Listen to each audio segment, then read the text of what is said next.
Payg'ambarimiz alayhissalatu vassalom tom ma'noda qadrshunos bo'lgan, zarra qadar insof, izon egasi bo'lgan barcha zotlar tarafidan maqtalgan Muhammad edilar. Yer va ko'kda u zot maqtalardilar. Maloikalar olamida, farishtalar olamida, boshqa barcha ahli fadl bo'lgan zotlar nazdida u zot maqtalganliklarini aytib o'tdik.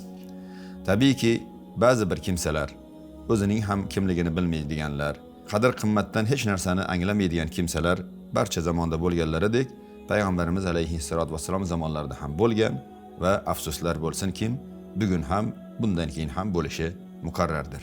Bu kabi kimsalar payg'ambarimiz alayhissalatu vassalomni haqiqatan ham maqtaladigan zot ekanliklarini, eng go'zal maqtovlarga sazovor zot ekanligini hech qachon e'tirof qilishni xohlamaydilar.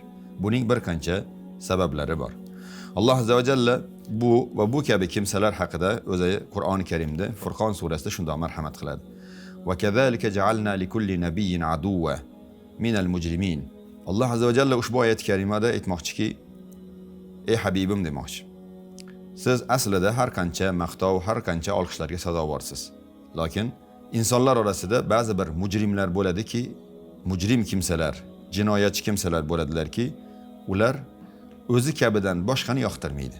Chunki ular mujrim bo'lganliklari sababidan ham o'zlari kabi faqatgina mujrim, jinoyatchi bo'lgan, qallob, razil bo'lgan zotlarnigina yoqtiradilar. Bu sizning aybingiz emas. Ularning nazdida sizning qadringiz u qadar ko'p bilinmasligi, sizning qadringiz unchalik ko'p olqishlanmasligi u sizning emas, balki ularning aybidir degan ma'noda Alloh taolo aytadi va bu kabi xunuk holatlar sizningina boshingizga kelmadi. Sizdan avvalgi payg'ambarlarning ham boshiga bu kunlar kelgan.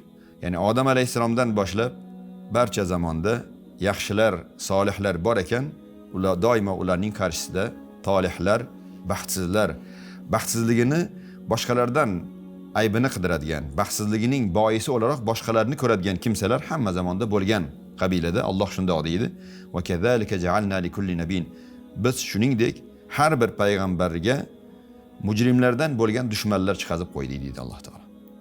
Ja'alna likulli nabiyyin, har bir nabiy borki, o'sha nabiyning albatta mujrimlardan bo'lgan dushmani bor. Nima uchun?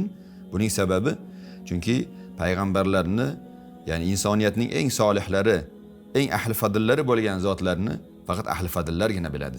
Inson hatto ba'zan o'zining dushmaniga qarab turib, dushmanining kimligiga qarab o'zining qadr-qimmatini bilib olishi mumkin. Bu oyatga binoan biz aytamiz. Agar sizni yaxshi insonlar yomon ko'rayotgan bo'lsalar, u holda aybni inson zudlik bilan o'zidan qidirish kerak. Demakki, ahli fadl bilan men bir tarafda tura olmayapman. Yoki buning aksi. Agar bizni ko'ra olmaydigan kimsalar o'g'ri, qallob, zolim va hokazo mujrimlar bo'ladigan bo'lsa, biz Alloh subhanahu va taologa ko'proq hamd aytishimiz kerak. Zero Alloh taolo bizni ular bilan bir safda qilib qo'ymadi. Payg'ambarimiz alayhissalatu vassalomga ham Alloh taolo tasalli berib, sizdan oldingi payg'ambarlarni ham barchasining dushmanlari bo'lgan va dushmanlari eng asosiysi mujrimlardan bo'lgan. Jurm, isyon egalari bo'lgan. Zolimlar bo'lgan. Modomiki shunday ekan, siz siqilmang degandek Alloh taolo va kafa bi robbika hadiyan va nasira. Rabbingiz sizga to'g'ri yo'lga boshlovchi o'laroq, yordamchi o'laroq kifoya qiladi deydi Alloh taolo.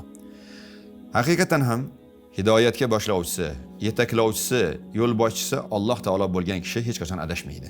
Uning yordamchisi Alloh bo'lgan kimsaning hech qachon kuragi yerga tekmaydi.